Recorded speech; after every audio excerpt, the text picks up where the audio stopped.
Welcome back. Today, we're going to be making providers in the Adracare platform. First, open the sidebar and navigate to Providers. The Providers table will show you a few pieces of information. You'll only see one provider yourself, so name, email, status of if the account is active or not, and if they are an admin or not. We'll talk more about that in a second.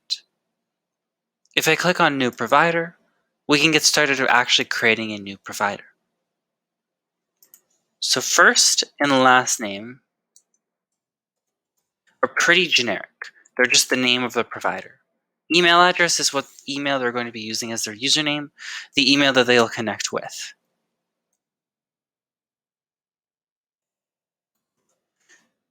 Salutation, similar to a patient, can be listed as Mr., Mrs., etc. It'll also include doctor as well. Language is the spoken language of the provider. Time zone is the time zone that they practice within. Practitioner role, this is where we get into the admin or not. So depending on your role inside of the Adracare platform, you'll have different permissions.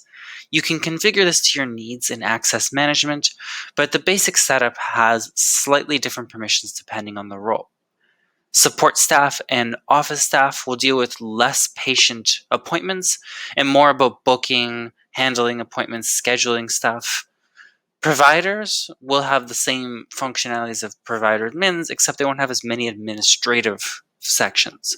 So less settings, less details to deal with, and they're more focused on the actual appointment.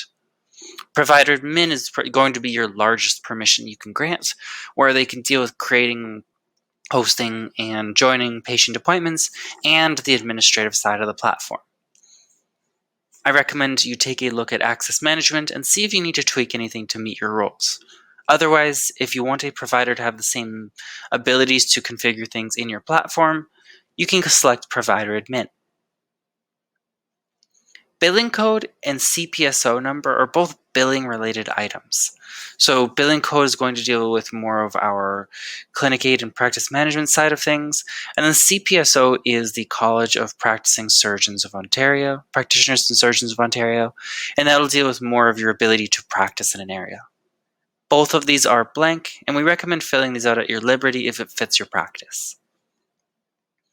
Lastly, Practitioner Location. If you need to add a practitioner to a different location so that they can see multiple lists of patients or appointments, you can do that here. So in this case, we're going to add our Toronto office, and then now this provider can be scheduled into both clinics.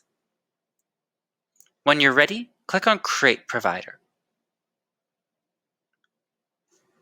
When you're ready to edit that provider, let's say you need to add additional information or make a correction, click on their name. And you'll see a page here that you can overview with quite a few details. We'll go through them one at a time. To activate or deactivate this count for billing purposes, you can click on Activate or Deactivate at the top here. To edit any of their profile information, you can click on Edit and then go through these details in order to edit them. Some fields like date of birth or veteran ID are not mandatory for providers, so fill them out at your luxury.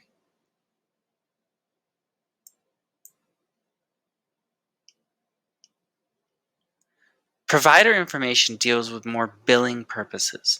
So information such as CRPO, college number, college province, or qualification ID numbers can be inside of this section.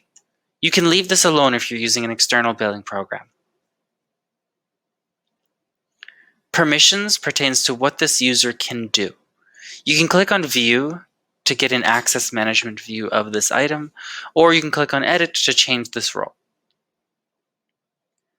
Contact information relates to what phone numbers you can reach this provider at. This is an org-only contact number. This will not be a number that your patients can see. Outstanding invitation and password reset pretty much allows you to resend an invite to this provider to join the Adracare platform once again. And then lastly, patient list. Whenever a provider has an appointment with a patient, it's added to their patient list. But in the case that you can't see a specific patient as a provider rather than a provider admin, you can add a patient to this patient's list from here.